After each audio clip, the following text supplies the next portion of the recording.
I'm gonna ask them to stay up here because I'm gonna ask them some questions about music. So you guys can sit down, and basically, music's powerful. Amen.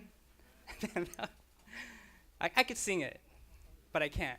You know what I mean? Like, but not just in terms of their raw talent, but their passion and love for Jesus. And you feel that through music in a way that words simply cannot do justice. And so with that, I want to ask them a couple of questions, just so that we can get to know them a little bit, but also for us to understand what music means to them. And so before we begin, can you just introduce yourself, your name, where you're from, and I guess we all know what you do, but what you do. Good morning, family. My name is Shamicka, and I'm from Tennessee, but I live in Los Angeles in the States. Good morning. I am Evelyn. I am originally from Florida and now in New York. Hi, everyone. I'm Nicole. I'm originally from Washington State, and I am based out of New York City. Oh, I'm so sorry. No, it's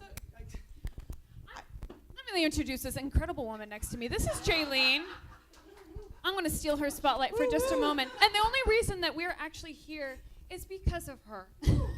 I mean, we're here because of God, but God has spoken and is a vessel through this woman. So Jayleen and I grew up 20 minutes from each other in a very small agricultural area in eastern Washington State. And when I say small, I mean like its claim to fame is the apple capital of the world. As in there's lots of apples, there's more apples than people. So, but most of the cherries in Korea are from there. So when God works in amazing ways, you guys. God just is so amazing. I joined this tour, and our pianist last year, Nissa, happened to have worked with Jayleen, which is an incredible thing because Nissa's not from our hometown. And we were in Osaka 2 years ago in Japan, and she's like, "Oh, hey, I know someone from Washington State. You probably know her." I was like, "I don't know about that." And it was Jayleen, and so we met a year and a half ago in Japan, and we're like, "Oh, where are you from?" And then she said Quincy, and I said Wenatchee, and we're both just stupefied. and so when I knew that she was going to be here during the time that our tour was here, and I wasn't sure if I was going to take this tour or not anyway. But I said, "Okay, Lord, I'm doing this tour." And I said, "Hey, I'm coming to Seoul. Are you still there?" And she goes, "Yes." And then we got together, and she goes, "By the way, do you need a church?" I said, "Yes, I need some Jesus in my life." So we came here. So this is you speak now. I'm good. No, I've been here for almost 8 years now, but my husband works on Sundays. That's why you never see him. But my daughter's back there, and most of you know me. But I'm Jayleen, and I'm a teacher, and I own a bakery here too. A really, really good bakery. Go get the sea salt caramel toffee. This is so good. Jayleen's been with us for quite some time, and so it's great to see her up here, and we'll be having her do more up here. Amen. Saith the Lord. So you all work with music. Sorry, I just stole that spotlight. Sorry, Chester. You all work with music. You all love music, and I just am curious from your standpoint. What does music mean to you? Why do you do music?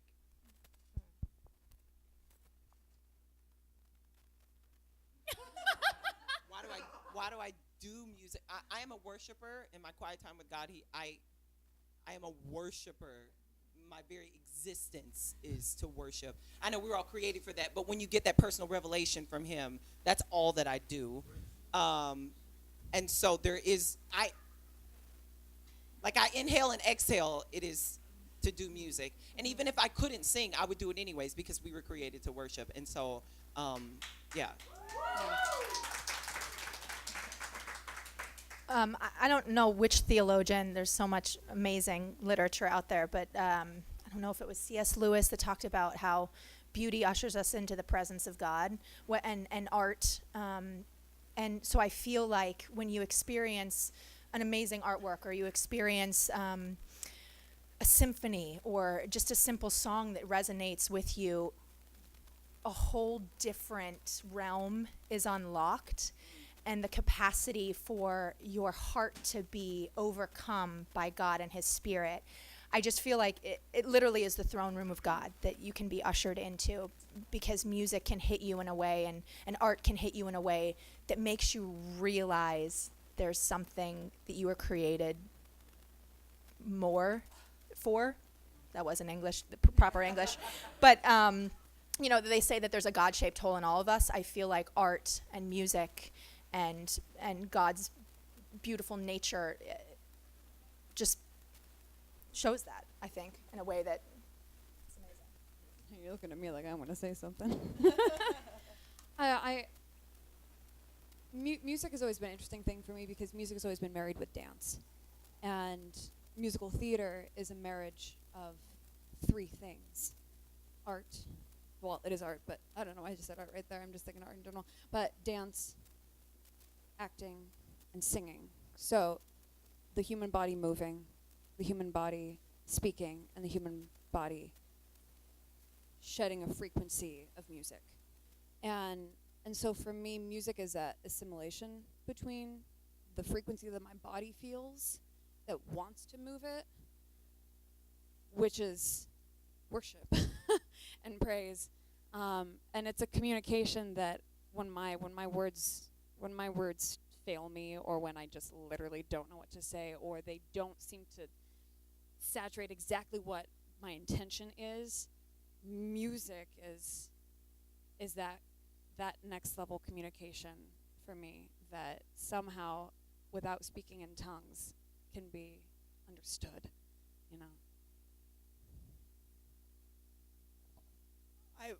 I feel like I was born into music. Both sides of my family are singers and performers, and it was just, music is something that has always been the basis of my life and my communication with God, and just the way that I express.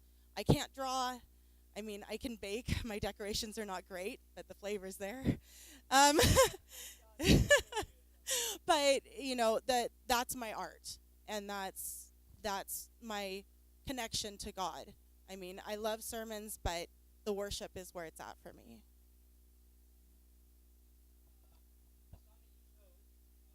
How did you end up choosing the two songs that you guys just sang? And is there any particular reason that it was those songs that were chosen? Do you want the truth? Well, I just want to add something. I believe that music is one of, if not the, but one of the greatest reflections that our God is a God of enjoyment. I know songs can be sorrowful, but you can hear one note and it will hit you. One note, or even two notes that we forever note. Da da. You're like, Jaws, where's he at? You know what I mean? Just from notes. So I wanted to say that it's such a reflection of Him, music, like nothing else. Yeah, and then Forever was laid on my heart because it's such a warrior song. And I believe that this church family has endured, persevered, and been pressed, and is going to experience some really rich oil, like the process the olive tree goes through to produce that oil, because of the pressing that you've experienced. So even though that song is way too high for me to sing, I was like, somebody has to sing this, because we are triumphant, and praise be to God who always causes us to triumph. And so I felt strongly. I sent it to the girls, and I was like, well, I mean, if you think, but I really felt like it was one that needed to be a part of this next season in this community's life. Thread going, and Nicole, did I turn this off accidentally? Okay, and Nicole was like, well, so we all have our own dressing stations. We're all in the same, dressing room as female ensemble, but we all have our own stations, and we all have a song in our heart, especially when we're continually trying to cultivate an atmosphere of worship wherever we are. And it just happened to be that Good Father, throughout the weeks or throughout the days, or someone would sing it, and then someone else would sing it, and we would hum it, and that sort of thing. So it was a good point that Nicole made. She's like, well, we've all sort of been humming it. Why don't we just make a commitment to sing this song? So it's been, and it's just so simple. It's just so simple and true. Lastly, as you are Christians in the Broadway world, I think one way in which we can be a blessing to you is to be able to pray for you. And so can you share what it's like for you to be a Christian in the Broadway world, and how we can be a blessing to you, and what prayer requests can you share to us? I know for me, especially over the last couple of years, I've never really identified with the term gypsy, which is associated with us because we're always traveling. But I started calling myself a missionary. That everyone else goes into this business for different reasons. But for me, it is my top priority. This is not like, oh, I'm here doing a musical and then I get to, no. I only came here for the one person that needed to hear and experience God's love. Every single time I step on that stage, it is to cause people to be in awe. And I'm so tall, it's usually helpful that they go like this. And to me, that is to have them look at God. So for me, in the entertainment industry overall, it is a dark place, and God has told me that I am to be, we all are, to be a light, and that is my field. That is no different from your occupations as well. This just happened to be my lane. So I'm just in my lane, but your lane is so important. If you are teaching, if you are, whatever you're doing, your lane is equally as important. My platform is not more exalted. I just feel like I have maybe more influence, with which to me comes with a greater responsibility. Not than yours, but I just know that he's like, don't play around with this. When they look upon you, may they be looking at me. So for me, that is what it's like to be in this industry. It's only him. It's not a little bit. It's only him for me. I was just going to say too, we like every other industry that we're in, whether it be, there's always forces of darkness working. It just so happens that because we're on a stage every day, more of those forces can sort of insinuate their ways in, you're performing, or this is, for You're here for the applause. exactly. And so and it's because it's such a hard industry. We're auditioning all the time. Every time we get a gig, we think, okay, when's our next gig? Because the money, like a lot of challenges in different careers. So it's great when you have a gig and it's the interim that's really hard, or it's the years of sewing in financially of headshots and dance classes and auditions that you don't book for 5 years, 6 years, and you're waitressing and you're babysitting and you're doing all these things. We all know our hustles in different ways, So when you have the gig, that's the treat. That's the gift. When we're working, especially here when we get to be in Korea experiencing, and what was cool is that Sham and I we were here 2 years ago, and our dressers, at the time was at the National Theater, and two of our dressers, we started singing, what is that song? People from every nation and tongue, we worship you. Yeah, so we happened to be singing that, Sham and I, in English, and our dresser started singing it in Korean. And it was so amazing because we immediately were like, what? We had to film that. And it was the coolest thing, because it just reminds us that in this industry, we have the ability to connect all that. And it's just, I don't know, it's just so awesome. Plus we call it Touch and Agree before every single show. And we have for 10 years. Sham and I have been on and off this tour for 10 years. And there's not a show that starts, and Nicole we're so blessed to have her as a sister on this portion of the tour, because regardless of anything else, our costume being called to places and not ready, or our hair is whatever, or we're tired, or all the things, we can come at 5 minutes, take a deep breath in with those who are believers around us. Or even not believers. We have cast members that just want to be present in what is just simply presence and agreement. And grace and love and hope and all those things. So, but we definitely dedicate it to Jesus, and we are so grateful. And I think that's what the difference is, and that's what people see, because they have to. Like Sham always reminds me, God's word cannot come back unfulfilled. Yeah. So every time we say, God, this is for you, this is a show dedicated to you, may you use us, he does. And that's what people see.